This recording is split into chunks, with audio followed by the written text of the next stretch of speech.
Have you ever stopped, like Yeah. right in the middle of a super hectic day, looked down at your hands and just wondered what you and, well, the entire universe are actually made of? It is a pretty heavy question, Well, honestly. right. I mean, usually on a fundamental level, we hear about atoms or quarks, carbon, stardust, the traditional scientific models. Exactly. But today, we are pulling from a completely different map of reality for this deep dive.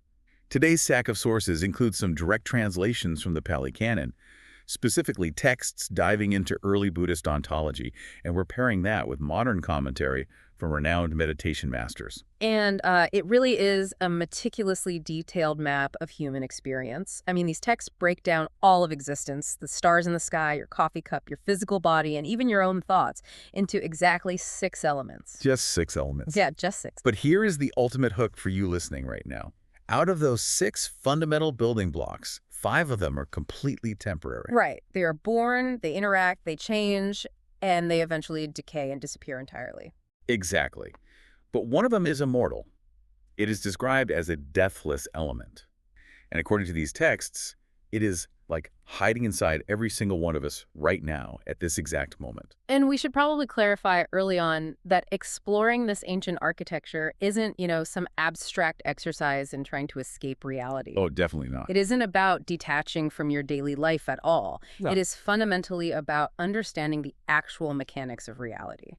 So our goal today is to map out these elements, figure out mechanically why we get so deeply entangled with the temporary ones, and look at the practical steps for how to actually uncover that immortal element within yourself. Here's where it gets really interesting, because to find the immortal element, we first have to eliminate what isn't immortal, right?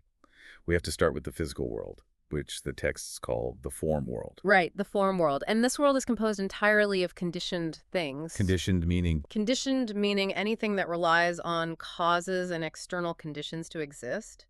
If something is born from conditions, it is inherently unstable, meaning, well, it must eventually break down. Okay, that makes sense. So the first 4 elements make up this physical realm, and the labels will definitely sound familiar, but their mechanical definitions are quite deep. We have earth, water, wind, and fire. Okay, but we aren't talking about literal dirt or a literal campfire here, are we? These sound a lot more like fundamental forces or states of matter. Very much so. Earth represents the quality of mass, solidity, and softness. It's basically the principle of physical resistance. Okay, got it. And water isn't just the wet liquid we drink. It is the principle of cohesion. It's the binding force that holds molecules in physical forms together so they don't just, instantly dissipate into dust. Which means wind and fire have to represent energy states, right? Exactly. Wind represents kinetic energy, so tension, vibration, and movement. It is the expansive force. And fire represents temperature and thermal energy. Right, the spectrum of hot and cold. Yeah, the thermal spectrum that causes physical states to transform. So every single physical object in the universe is just a shifting ratio of these 4 forces. So if I'm looking at my dining room table, it has a high degree of the earth element because it's solid, right? And enough water element to cohere and hold its shape. Exactly. But because it is made entirely of these physical conditioned forces, it completely lacks consciousness. There's no knowing state hiding inside the wood of a table. The table is entirely devoid of awareness. It is just a temporary arrangement of resistance, cohesion, vibration, and temperature. Right. Give it enough time, and the table rots, or it burns, or slowly breaks apart. The conditions change, and the elements just return to nature. Okay, hold on. I'm stuck on this 5th element. The texts categorize the 5th element of the form world as space, or the void. Yes, they do. But if earth, water, wind, and fire all decay because they are active physical forces, space is literally nothing. Nothing can't decay. How can an empty vacuum possibly die? Isn't space the immortal element by default? That is the exact trap so many people fall into. And it is a fascinating piece of philosophy, honestly. It feels completely counterintuitive. It does. You look up at the night sky, you stare into the infinite silent void, and you naturally assume that this emptiness is the eternal truth. But the sources meticulously dismantled the illusion of space by categorizing it into 2 distinct types. Okay, tell me how they break it down, because my intuition says an infinite void has to be immortal. Well, the first type is bounded space. Picture the empty space inside a drinking glass on your kitchen counter. Okay, I'm picturing it. That specific pocket of space only exists as a recognizable entity because the physical glass outlines it. The boundary literally creates the space. Oh, I see where this is going. Right. The moment you pour water into the glass or smash the glass on the floor, that specific pocket of space ceases to exist. It is born and dies based entirely on the physical objects around it. Okay, I completely follow the logic there. Bounded space is dependent on form, so it's temporary. But what about the other type? What about the vast, empty vacuum of the universe that doesn't have a glass around it?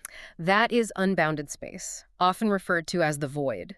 And even though it appears infinite, the Pali texts point out a really crucial mechanical flaw. Which is? Unbounded space is merely the conceptual absence of matter. Yes, it lacks physical form, but it is completely blind. It is mute. Wow. It lacks any capacity for awareness or subjective experience. Furthermore, it is still a measurable dimension. It's bound by the fundamental laws of time and location. Because it is just a blind dimensional absence of things, it cannot be the ultimate deathless element. What's fascinating here is how we constantly make this mistake in our own lives, Oh, absolutely. We confuse a mere absence of stress or an absence of things with true, lasting peace. We think if we just isolate ourselves, go to an empty room, or stare blankly at a wall, we've tapped into ultimate truth. But the texts are saying, no, you've just found an empty vacuum. It doesn't know anything. It isn't awake. Exactly. So if the physical elements decay, and if infinite space is just a blind, unaware dimension, well, by process of elimination, we have to look outside the physical universe entirely. We have to move into what the sources call the name world, the abstract, subjective realm. Which brings us to the sixth element. Yes. The sixth element is known as Viññāṇa-dhātu, which translates to the consciousness element.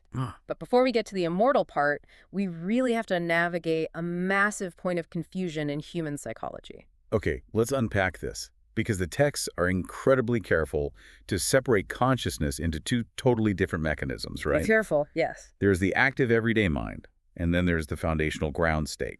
And if you blur these two together, the entire map falls apart. Let's examine the active mind first, which the sources call the consciousness khanda. This is the cognitive machinery you use all day long. It is the rapid-fire act of perceiving. When you see a tree, hear a car honk, analyze a spreadsheet, or feel a sudden wave of sadness, that is the active mind at work. Okay. And the mechanical reality of this active mind is that it is constantly being born and dying. It fires and vanishes over and over, thousands of times a second. Listening to you describe that rapid firing, it sounds incredibly jarring. It makes me think of like dropping a heavy metal coin on a hard tile floor. Oh, that is a great image. Just this sharp clang, it happens suddenly, that makes a huge racket, it grabs all your attention, and then the sound dies. And our everyday thoughts and emotional reactions are essentially just thousands of these coins dropping on the floor all day long. That is a brilliant way to conceptualize it. Each thought, each burst of anger or moment of joy is a coin hitting the floor. It demands your attention, but its nature is temporary. Because it's born from a stimulus and dies a moment later. Exactly. So the active mind, the sum total of your everyday thoughts, is not the immortal element. So if the active thoughts are the coins dropping, then the immortal element must be the absolute silence of the room itself. Yes. And if we connect this to the bigger picture, that distinction changes everything about how we view our own cognition. The sixth element, Viññāṇa-dhātu, is the original knowing state. It is the foundational awareness that allows you to hear the coin in the first place. Right. Think about the mechanics of a room. The room itself is perfectly still. Now, the loud sound of the coin dropping absolutely relies on the room to exist. It needs the space. Right, you can't have an echo without a space for it to bounce around in. But the sound of the coin is not the room. And when that coin drops and makes a racket, the original silence of the room might be obscured for a second, but it is never destroyed. The silence is the prerequisite for the noise. The moment the sound of the thought fades, the silence is still right there, entirely untouched. It never actually left. Exactly. The underlying capacity to know, to simply be aware, never actually went anywhere. Wait, as you say that, another image comes to mind from the texts. It's like sitting in a movie theater. Oh, the projection analogies. Yeah. The first five elements, earth, water, wind, fire, and space, all the physical stuff we interact with, that's just the projection on the screen. It's a complex interplay of light and shadow that creates an illusion of a solid world. And your active mind, your constantly changing thoughts and feelings, that is the plot of the movie. It's the drama, the romance, the plot twists, the anxiety of what happens next. The ever-changing script. Right. It's the emotional script changing rapidly from scene to scene. But the immortal sixth element, that pure knowing state, it's the physical movie screen itself. The screen supports all the dramatic images. The movie literally cannot exist without it. Exactly. But the screen never gets stained by the projection. If a volcano explodes in the movie, the screen doesn't catch fire.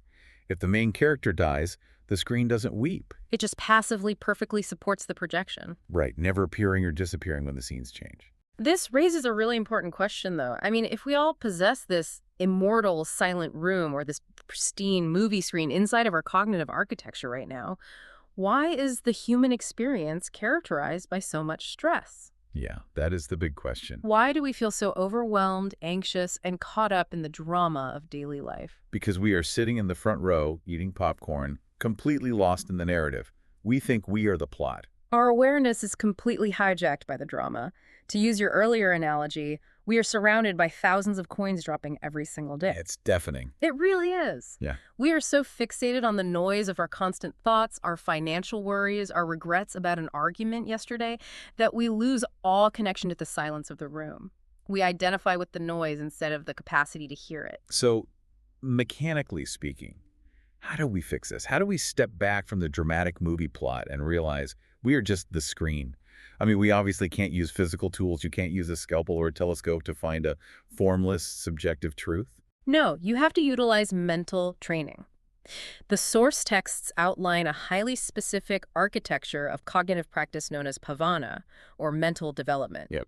And it relies on a 3-step mechanical process derived from the Noble Eightfold Path. It is a systematic blueprint for hacking your own attention to uncover the screen. Let's walk through the mechanics of that blueprint. The first step is Samatha, which translates to concentration. And mechanically, this isn't about forcefully wiping your mind blank, is it? It's simply choosing not to throw another coin on the floor. Samatha is about starving the noise of its momentum. I love that phrasing. Right. When you focus your attention on a single, neutral anchor like the physical sensation of your breath, you are actively choosing not to engage with the next thought that pops up. You aren't suppressing the mind. You're just withdrawing your participation in the drama. Exactly. By continuously returning to the breath, the chaotic storm of thoughts begins to settle. You are letting the room quiet down so you can finally establish a baseline of stillness. But just achieving quiet isn't the end goal, is it? Because the moment you get off the meditation cushion and go to work, someone annoys you and you instantly start throwing coins again. You need the second step. You do. Step 2 is Vipassana, which translates to wisdom or clear seeing. If concentration is stopping the coins from dropping, wisdom is shining a high-powered flashlight into the room. The mechanics of that are so cool. If the room is dark and a coin suddenly drops, you get startled. You might think the noise is a threat, or you might completely identify with the sound. Right. But when you shine the flashlight of wisdom on it, you see the mechanism clearly. You see that your sudden spike of anxiety is just a temporary cognitive event. It has a beginning and it will have an end. You see clearly that the thought is not the room. But there is a crucial missing link here. How do you get from the calm focus of concentration to the analytical clarity of wisdom? Okay, yeah. My texts highlight a third, bridging mechanism.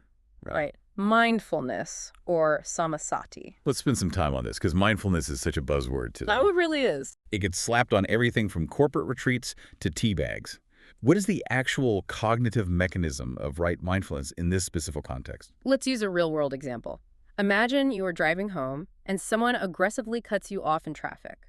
Instantly, your active mind flares up. Of course it does. Your heart races, your chest tightens, and a furious thought arises like, I am going to honk and yell at this person. In a normal state, you immediately identify with that anger. You become the anger. Right. Another massive coin just dropped, and it's echoing loudly. Now let's apply the architecture. Because you've practiced concentration, your mind is stable enough not to immediately react. You have a split second of space. Okay. This is where right mindfulness activates. Mindfulness is the data collector. It observes the raw reality of the present moment without judging it or adding a narrative to it. It just watches. Yes. It simply notes chest is tight, heat in the face, angry thought is arising.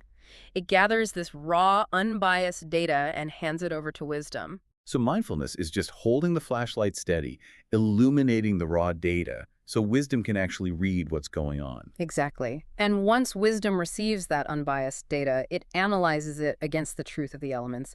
Wisdom looks at the tight chest and the angry thought and realizes, this is just the fire and wind elements reacting. This is just a temporary formation of the active mind. It sees through the illusion. Right. It concludes, this is not permanent, and therefore this is not who I fundamentally am. So by collecting the data without judgment, mindfulness breaks the illusion that you are the plot of the movie. It intercepts the anger before it can convince you that it is your core identity. And when these three cognitive steps, the stability of concentration, the raw data collection of right mindfulness, and the clear seeing of wisdom, when they finally synchronize perfectly, the texts describe a profound culmination point. The ultimate goal. Yes, a state called Makka-samadhi, or path unity. What happens mechanically in the mind when path unity is actually achieved? The mind fundamentally shifts its operating system. It completely severs its identification with the dropping coins. The habitual grasping at temporary thoughts just collapses. Wow. The mind retreats fully into its original ground state, that pure consciousness element. It achieves perfect, absolute stillness. The noise of the conditioned world might still exist in the background, sure, but the mind is no longer entangled in it. Only the knowing state, the immortal element, remains central. So what does this all mean for you listening to this deep dive right now? You might be folding laundry, commuting to the office, or walking the dog. What does an ancient ontology of 6 elements and cognitive processing mean for your daily routine?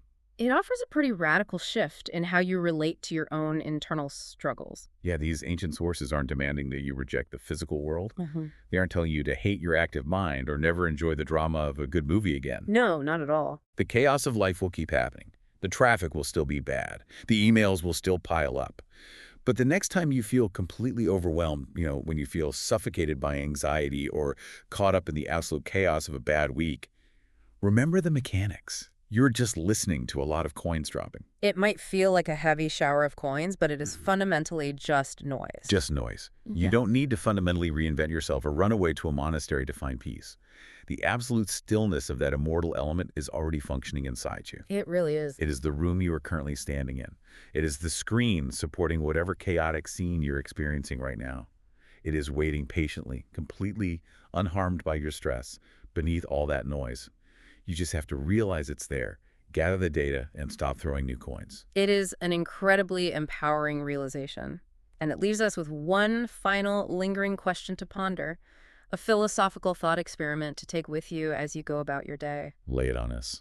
If the eternal truest part of us is exactly like a blank movie screen or a perfectly silent room, completely untainted by the drama, entirely blank and perfectly still, does that mean our ultimate identity isn't defined by our unique personalities, our childhood memories, our political opinions, and our personal preferences? Oh, wow. All of those things are constructed from the temporary elements, right? They are the movie script of our lives. They are the coins.